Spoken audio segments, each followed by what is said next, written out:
cut a deal with the devil when we agreed to have free access to information in exchange for watching advertisements.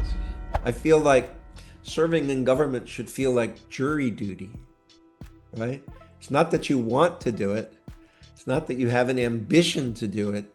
It's that your peers have judged you and said, you're the right person. You're who we need to represent us. If we were all trying to satisfy each other's interests as a way to meet our own needs, then we would enter this kind of frictionless state as a society. If you created an event that was so widely witnessed by everyone involved, then there was no way to scam it. So that was such a stunning idea, the idea of not learning something line by line, but just synthesizing the experience. Yeah. And it was at that point that I realized that that's what I really wanted to do research on. If you want to make a breakthrough, you can't take the way other people describe the problem. You have to find a way to get down in some way to the essence of the problem and reframe or reformulate the problem. You've unlocked so many possibilities for so many people. What's possible for you now? All right, click down below to subscribe so that we can continue to provide you these interviews so you can find out how people like you have been able to discover what's possible in their lives and become their greatest of all time. So thank you, first of all, for being part of this, Scott. I'm really, really grateful for the opportunity to be here and speak with you. I wanted to welcome you to the Discover Possible podcast. I wanted to thank you for making the time. We met, which was really, really cool, at this conference, actually at UVU, just about a week ago. Actually, it was exactly a week ago, right? Yeah, I think that's right. And a great opportunity to be able to talk through and understand what's happening in government and with how Utah's trying to lead in the front of helping to unify around a standard and identity. So really cool environment to be able to meet with you and hear your speech. You gave a speech at the event, and I think you mentioned the art of the possible. And when I heard that, there was just so much that came to my mind and so many ideas. And as I continue to pursue this big path of helping people discover what's possible in their life, I am really a fan of what you've been able to do, and the approach that you've taken in your life. And so for everybody listening today, I'm really wanting to help you understand who Scott is. And not so much, what he's accomplished, but who he is. And I'm going to be asking some questions to you, Scott, more to help people know who you are through the things that you believe in and you've come to understand in your life. So we're gonna start shooting the questions. Anything you want to say before we start, Scott? I guess just fire when ready. Okay, nice. All right, I'm glad you got water and you're ready. Well, let's start, by discussing your journey in discovering what's possible in your life. It's a broad question, but tell me about, how you came about the major milestones that you've done in your life. Where did you grow up? I grew up in Maryland, just outside of Washington, D.C., in Annapolis, Maryland. Now, Nice. we had traveled around a little bit. My father was a career naval officer. And so I was born in Baltimore, and then we moved to Virginia Beach, Virginia, which is headquarters for the Second Fleet. And then we moved to Rhode Island, where my father studied at the Naval War College. And then we moved to Annapolis, where he was associated with the Naval Academy. Oh, what was he doing? Well, he had a variety of positions, but my favorite one was he was teaching aeronautical and astronautical engineering. Wow. Wow. And how about your mom? Um, so my mom, her family goes all the way back pre-Revolutionary War. She's from Virginia, Oh, wow.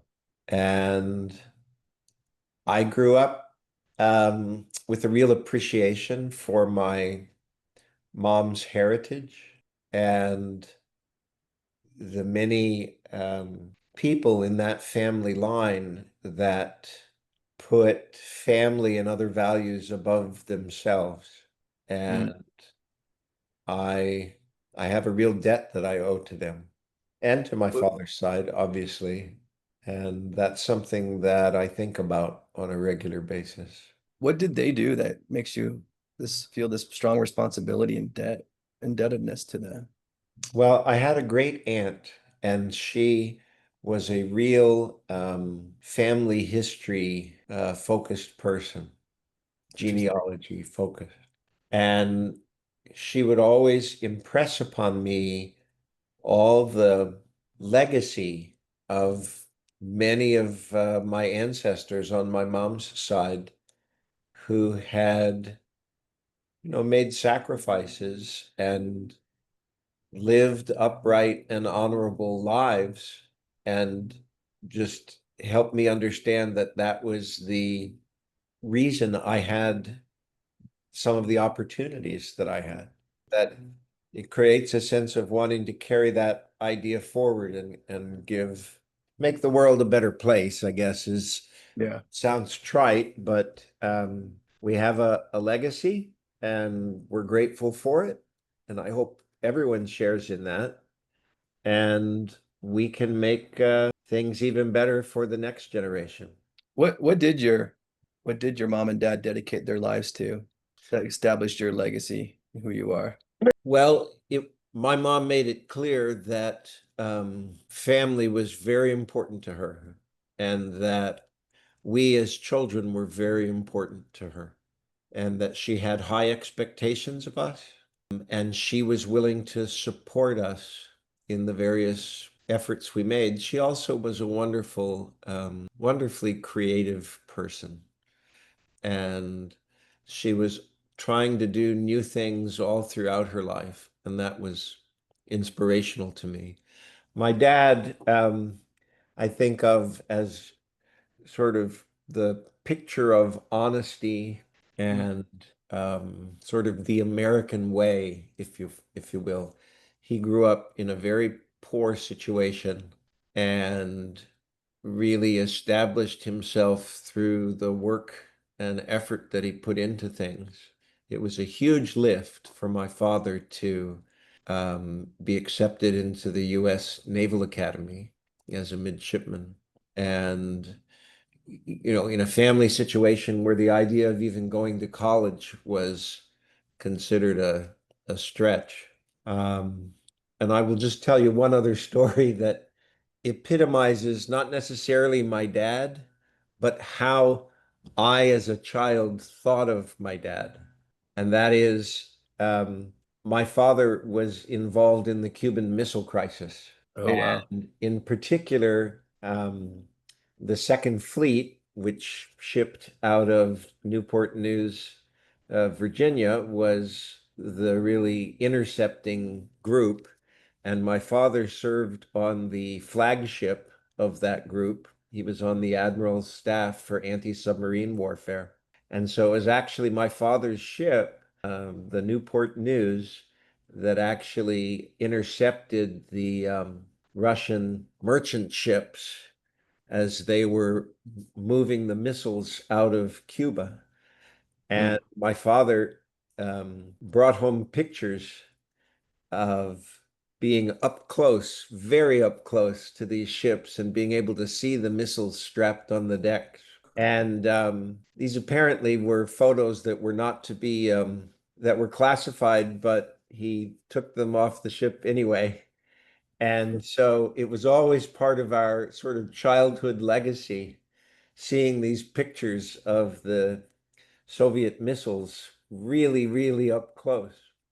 And Uh, so I had this childhood image that, even though I understood intellectually that there were a lot of players involved, my sort of hero worship of my dad was that it was he that stood down the Soviet Union, and that we respond courageously to challenges that face us. Wow, that's beautiful. So how did you figure out what you were supposed to do in life? It's funny because I can remember even in, as early as, say, second grade, wanting to be a scientist, wanting to be a physicist, Mm. someone that studied how things work at the most fundamental levels. I still remember a diagram of an atom in the front of the classroom when I was, I'm guessing, second or third grade, and thinking, how do those things work? How does that all get put together, and what makes it work? Wanting to be the person that knew a lot about that. So, so I had no question about what I wanted to do in life, so to speak. Finally, when I finished with my PhD in physics, I guess I just turned 30. And it was at that point that I realized that I wasn't quite sure what I should do with my life. So, in Oh, other really? words, there was this sort of sustaining thought that I hadn't really had to worry about all these years because I knew just what I wanted to be.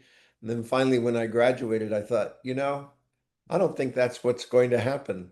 Yeah. So Well, what did you want to be in that sustaining thought? That what was it that you were I trying would to do? really wanting to understand things at a deep level, kind of the why of the universe, thinking that by understanding the physics more deeply, I would understand more what I was about and what to do in life. Mm. Now, I'm not necessarily suggesting that it worked out that way. I'm just telling you how I formulated it in my mind. So you weren't trying to become some type of person. You were trying to understand. That was what. I think that's a good way to describe it. And did you reach that pinnacle of understanding physics when you were 30 and then you were like, I don't know what else to do? Or were you like, I know I'm not gonna understand it all? Or what were you feeling exactly? Much, much closer to the second. Gee, Okay. here I assumed I would get to this point and I would understand it all and realize that, you know, I understood a little bit.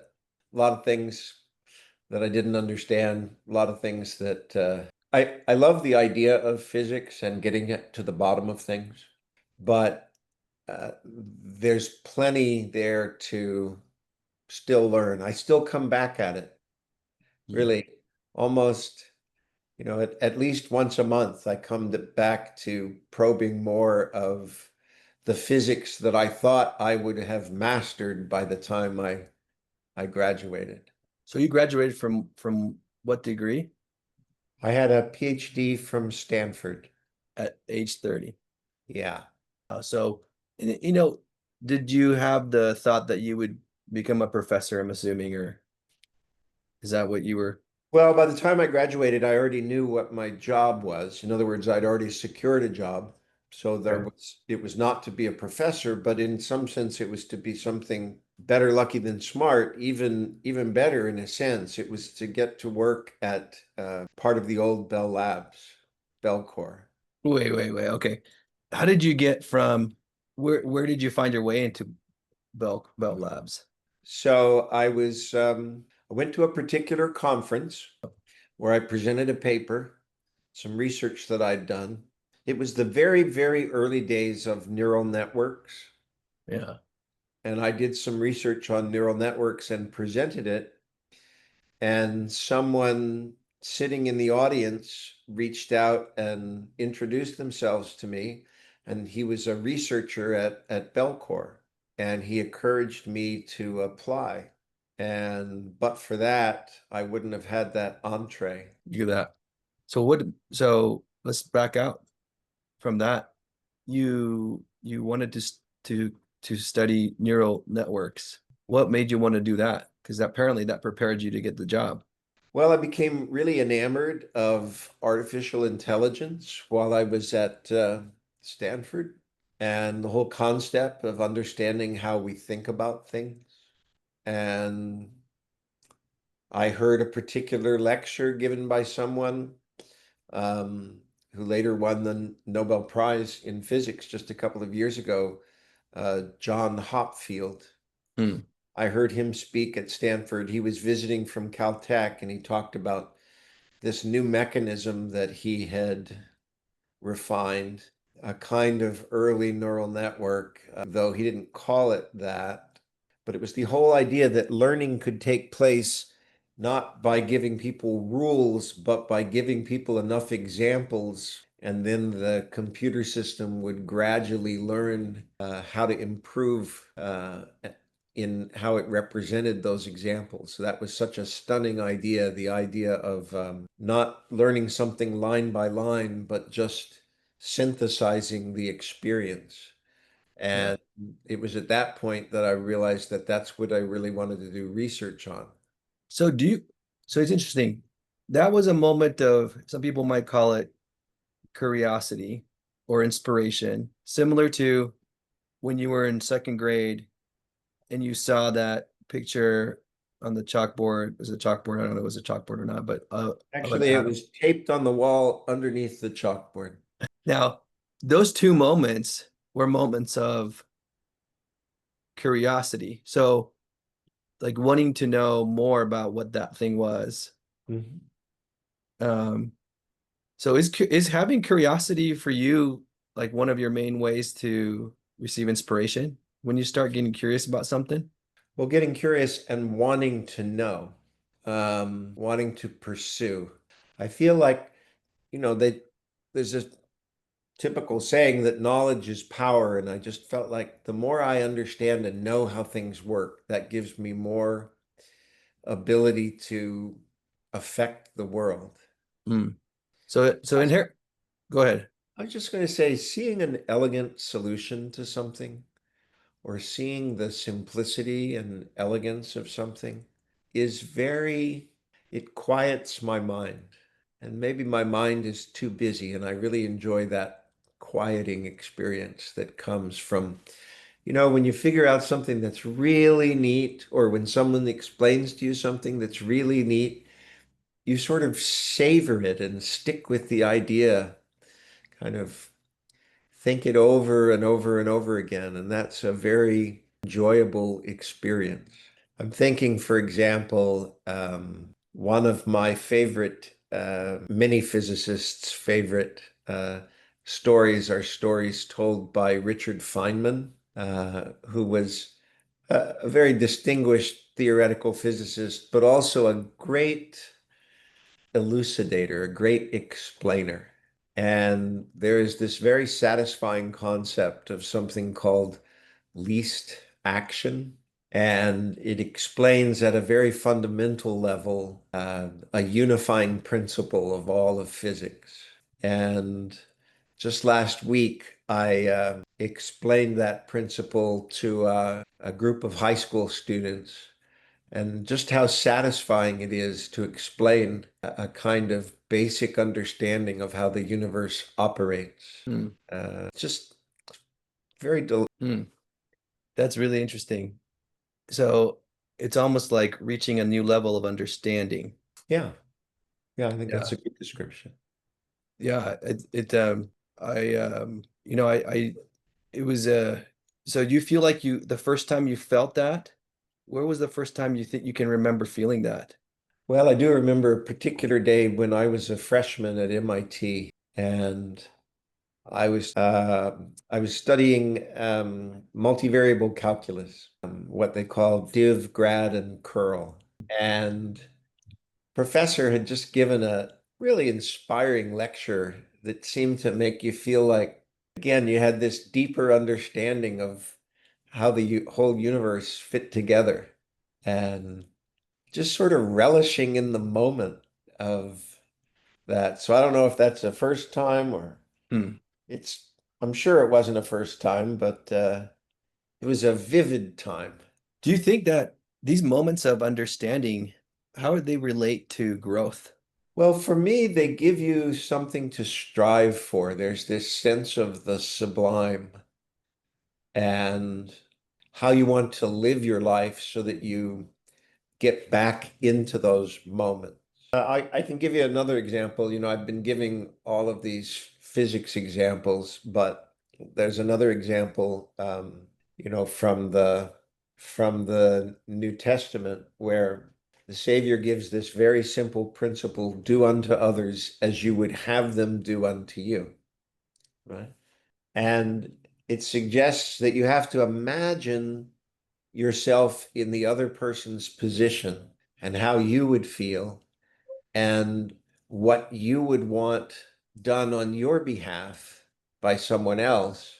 It's this marvelous principle that if we all were to act this way, um, we would have a kind of frictionless society. Again, I know I'm mixing metaphors, but part of what's so strange and interesting about the concept in physics of superconductivity is that it's this stable and quiescent state where all of the um, electrons kind of pair themselves off and create this sort of frictionless fluid. And I think that if we were all looking out for each other's interests, not to the neglect of our own needs, but if we were all trying to satisfy each other's interests as a way to meet our own needs, then we would enter this kind of frictionless state as a society, and we would really go places. Yeah. Yeah. That is beautiful. That's beautiful. There's probably so many examples about that I can think of. Um, you know, I mean, I can see what's what does not following that and the things that are not allowing that to happen. And so I wanted let's divert to another question. What do you think are, as I think about the major ills, I think about them as pandemics that exist in our world today. If you had to characterize and describe what are the major pandemics that humanity, that man, that women are facing today, you know, what do you think those are? Well, it's interesting that you characterize it in terms of men and women because I think a lot of the root problems come in the degradation of family life. And I've got to say that I think the problem lies more with the men than the women, because I think men not recognizing the central role that women play in making society whole and good leads to some women feeling devalued and therefore needing to strike out in very different ways so that they get the respect that they deserve.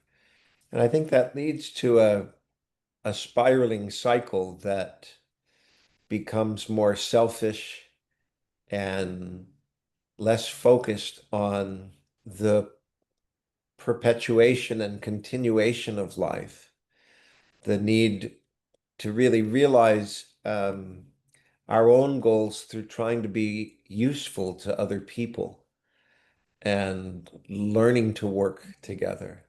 And so I would say that for me, uh, risks to the family as the basic structure of human society and how values are passed from one to the other, and how self-reliance is taught, and how working together is taught, how exercising self-control of our own wants is, I think that's how that's all transmitted. And when I see people that have, less than an ideal family experience growing up, how that really makes so many other things challenging for them in later life. It gives them fewer skills to cope with things and a lower sense of personal worth and value.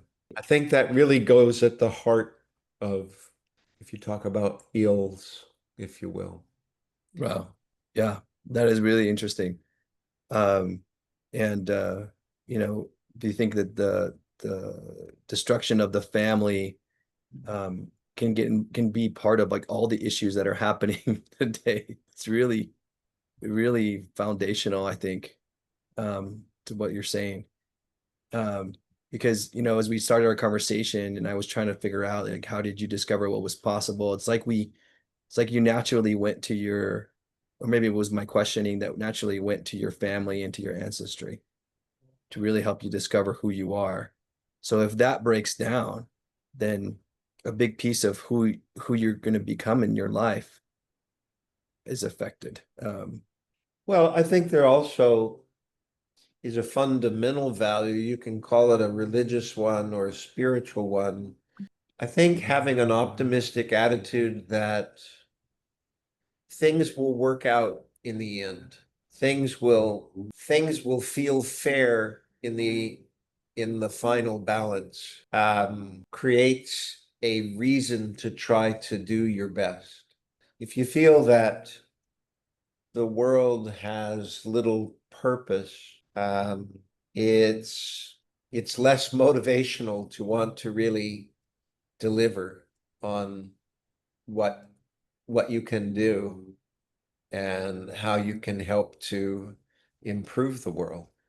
Whereas if you have a kind of confidence that, yes, you've got problems, other people have problems, but we're working forward, we're working towards something.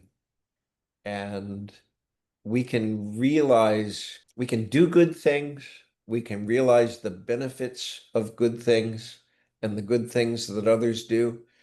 That just gives you an achievement-oriented framework for your life. Mm. I guess and obviously I'm no expert here, I'm just speculating, but when I read of, people that are really disturbed and, commit just awful carnage, so often it's just like, there's no way I can win in the world. It's hopeless. And I think lately I've been thinking a lot more about people, particularly in their teenage years, thinking that what's the point and why is life hard and things like that, and feeling like, oh, if I could just communicate to you what all the positive things that there can be in your life. I wish I could help people in that particularly challenging part of their lives where they're trying to really figure out themselves. I would just hate to have someone, go on discouraged because they don't have good examples of how to overcome challenges in life. Yeah, I love that. That's beautiful. Um, when you talk about like having a purpose or just having some optimism, understanding what's possible, those are the kind of thoughts I think about when you were saying what you were saying. Um, I in studying a lot of different people's experiences in life, um, there's there's this there's this need that I've identified of people being able to receive inspiration and to feel inspired about something. And oftentimes, I think about inspiration as the ability to have ideas. That's one way to think about it. Have you put much thought into like what are ideas? Like let's take I want to conceptualize this in the example of what you did with the blockchain. So let's talk about it that way. Was the blockchain an idea? Was it something that wasn't invented before? Well, what we now call the blockchain, of course, we didn't call the blockchain when we first started working on it. So just as background, our goal, Dr. Haberson, our goal was to create, I guess, what you would call an immutable record. And so was the blockchain an idea? I guess I would say it more in terms of there was a problem that we were wrestling with. And when we finally came up with a solution to it, it felt really good, really, really good. Was it an idea? It certainly felt like a touch of inspiration. I can certainly say that. But, there was a lot of work that went into working on it before the answer sort of revealed itself. And when people think about problem solving, the one thing I feel like I've learned is that the hard part is framing the problem in the right way. Because when you frame the problem in the right way, the solution sort of drops out, like just kind of becomes obvious.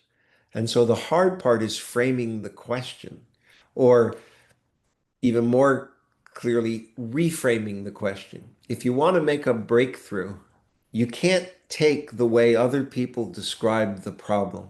You have to find a way to get down in some way to the essence of the problem and reframe or reformulate the problem.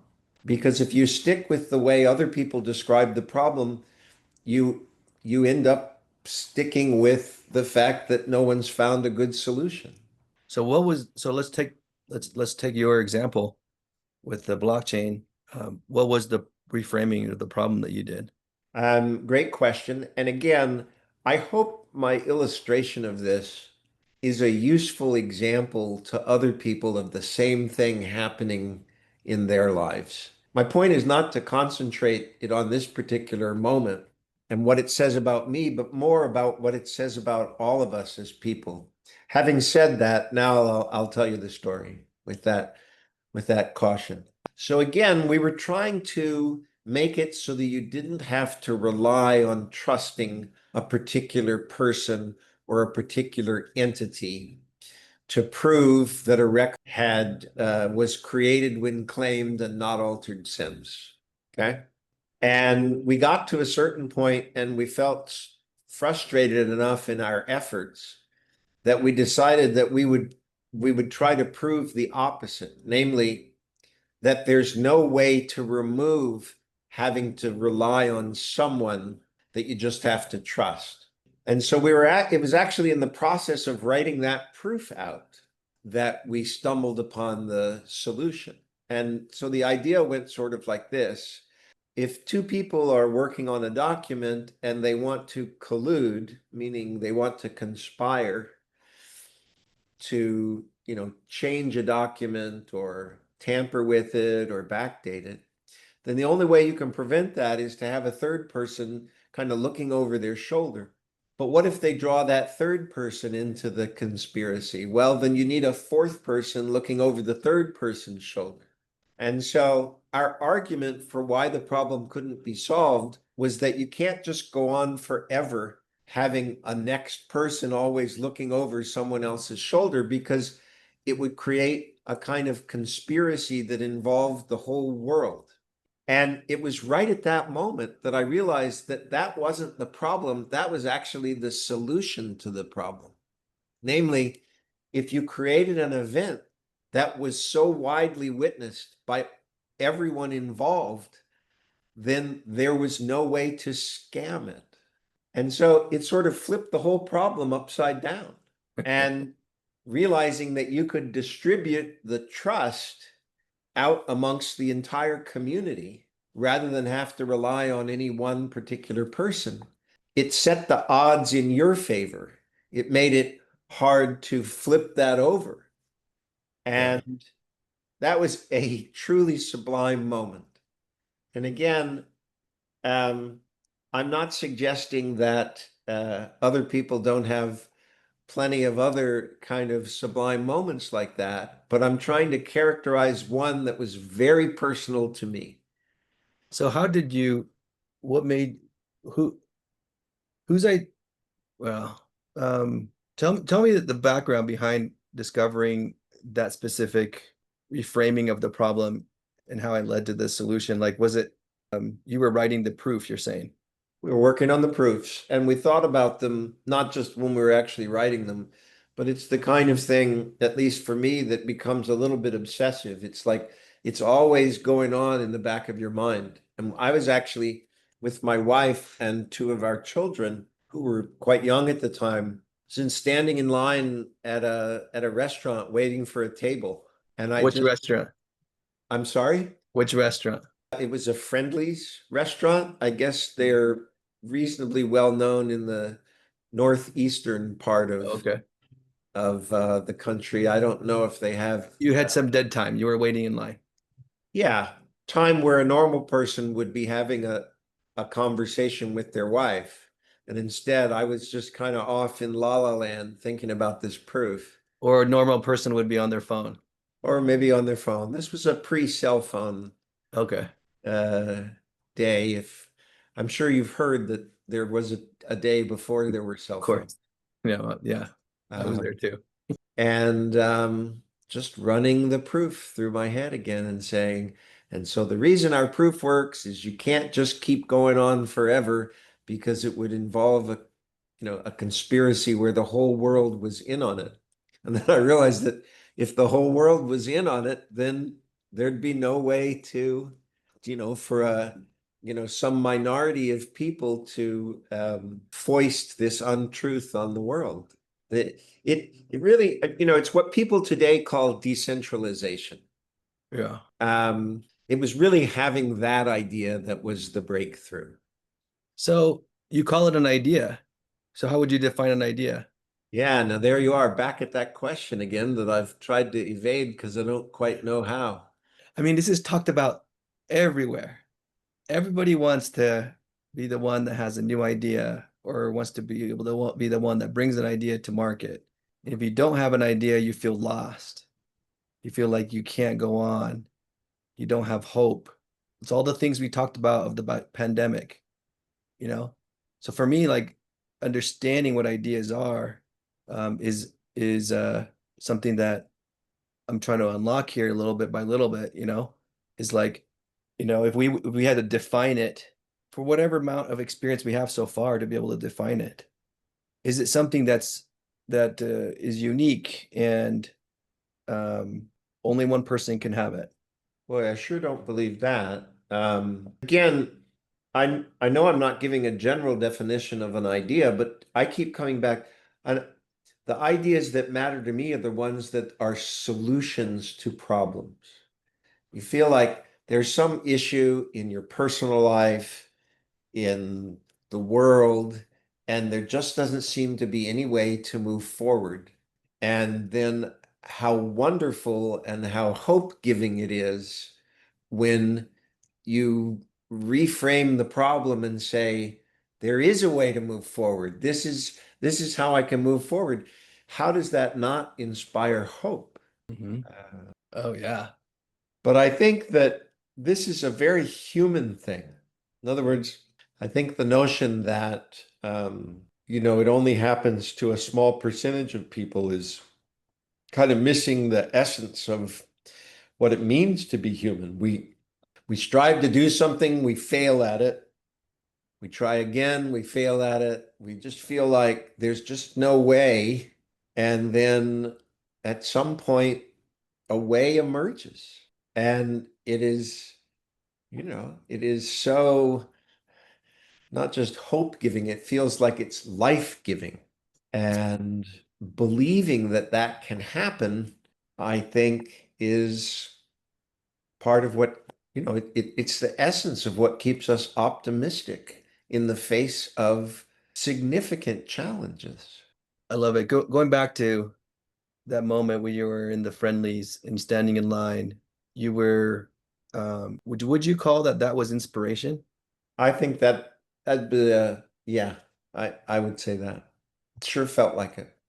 And so what how have you been able to in your life get so much inspiration? 'Cause I think you've been a very inspiring person. I've read several of your essays that you've shared with me, which I am floored by them. I love them. And I can see that you do live a life of inspiration. For those of us that want to pursue moments where we can continue to be inspired and be able to grow, what have you found to be ways that you are able to get more inspiration in your life? Well, inspiration comes again, in my narrow interpretation of it, as the solution to problems. And so part of it is I've wrestled with a lot of problems in my life, Now, by choice or some by by choice and some through no fault of mine. And there's a lot of failure. I, again, people just shouldn't think that life just, it's all just wonderful. There's just a lot of frustration and a lot of feeling like, how do I find a way forward? But again, being treating as axiomatic that if you put good people together on a good cause, good things happen. That's what makes us, able to get up in the morning. Um, yeah.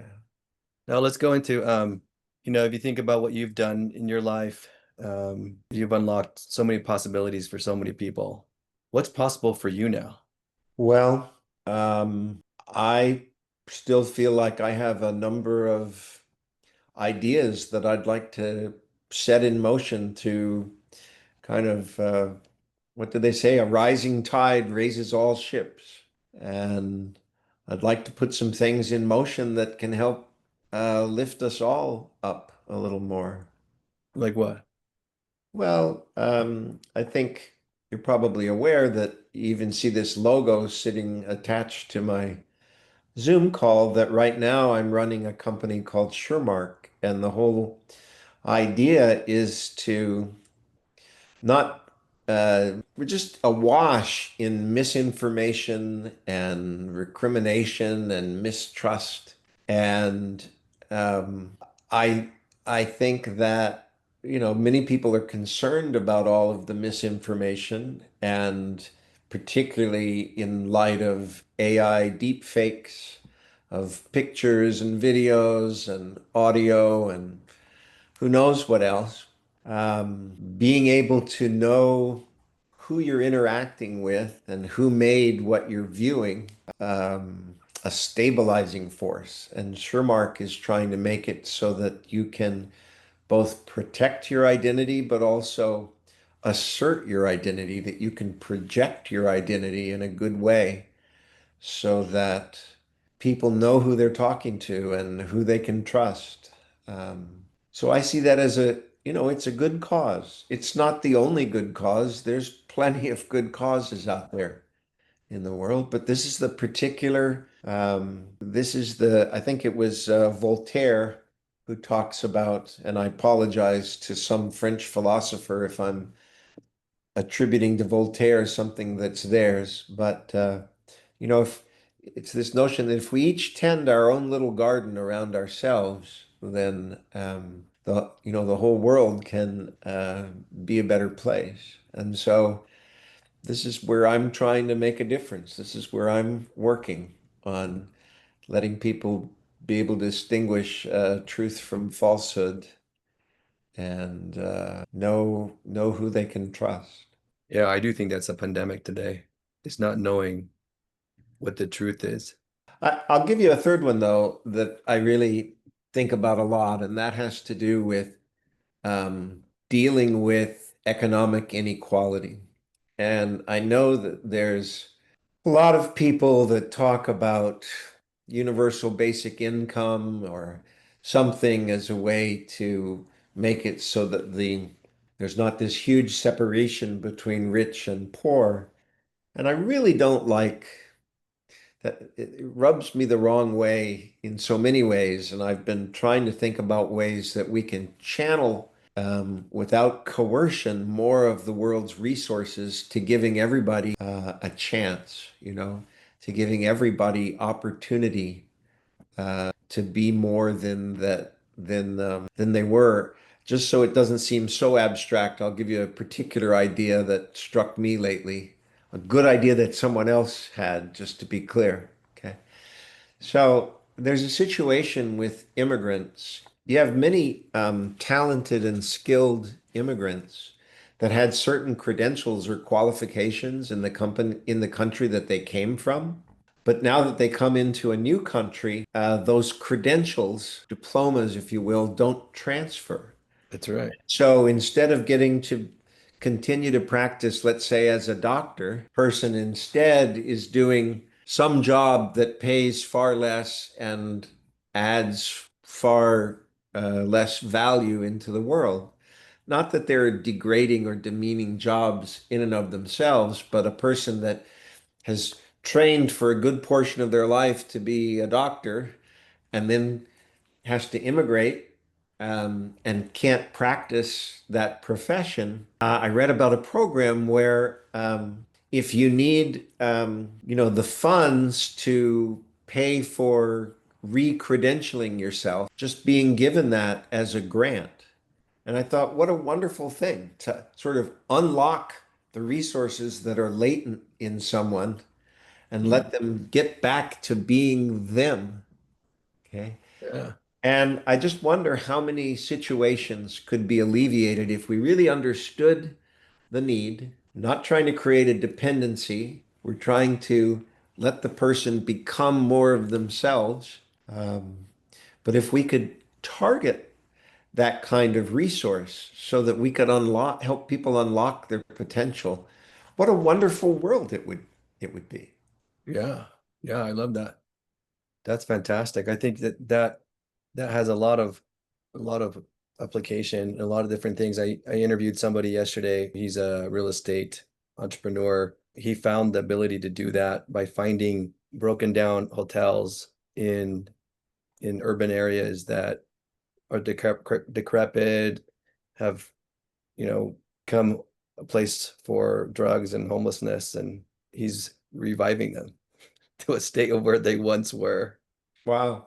which, think about, like, completely could change the community, to up level them. So that principle, that idea for me, because I see ideas as things that really don't really have an owner, that each of us has a steward of it if we choose to, and that um, they really have always existed and will always exist. That's my current theory. And um, and I think that we can contribute to them. And so in this instance, like, I love it because you're learning that current execution of the idea by this person who's giving funds to, immigrants that need it. Um, and you can lend your experience and your light to increase the light of that. So I think that's amazing.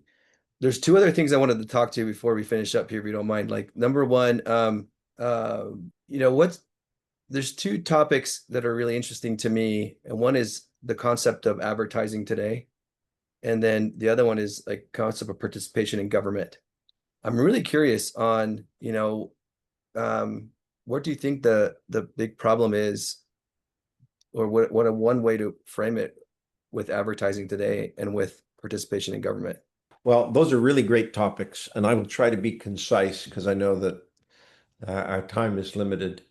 Some have more than one person has said that we sort of cut a deal with the devil when we agreed um, to have free access to information in exchange for watching advertisements. Okay, that's sort of what powers the internet today, and I think it really has some negative consequences. And I guess what I would say very briefly, because I want to get to the government question, Okay, yeah, no, go ahead. what we're really trying to do is we're trying to there are people that produce things and people that need to consume things, and we are both producers and consumers. But if we could get the match better, then maybe we wouldn't need the advertisements that annoy us so much.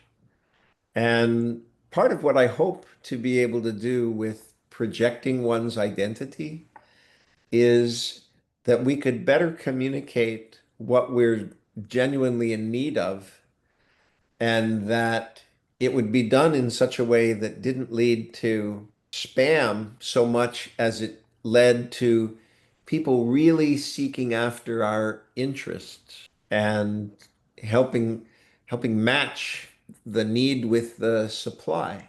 There's plenty here. There's plenty to go around. And if we could better match needs against the supplies, then advertising would be less of a irritating and annoying thing. Mhm. Um, Yeah, I love that. I really like that. and there's a lot more there. I recently spoke at the Association for Consumer Research, which is kind of the leading organization in the field that studies how consumers and producers interact. And I suggested that there is a way to kind of flip the advertising model that makes both the producers and the consumers better off. And I really see that as possible in part as people create and project their credible identity. But that is a very long story. So I don't want to go there. But I do want to get back to government. Okay. And the observation I'd make is I've heard it said, and I know that the words I'm about to mention make it a charged issue for some people, but just learn the example from, separate the example from the particulars, okay? That there, in certain armies, when you have a squad of people, they work together for several weeks, and then they get to choose who's going to be the squad commander, okay? They choose amongst themselves.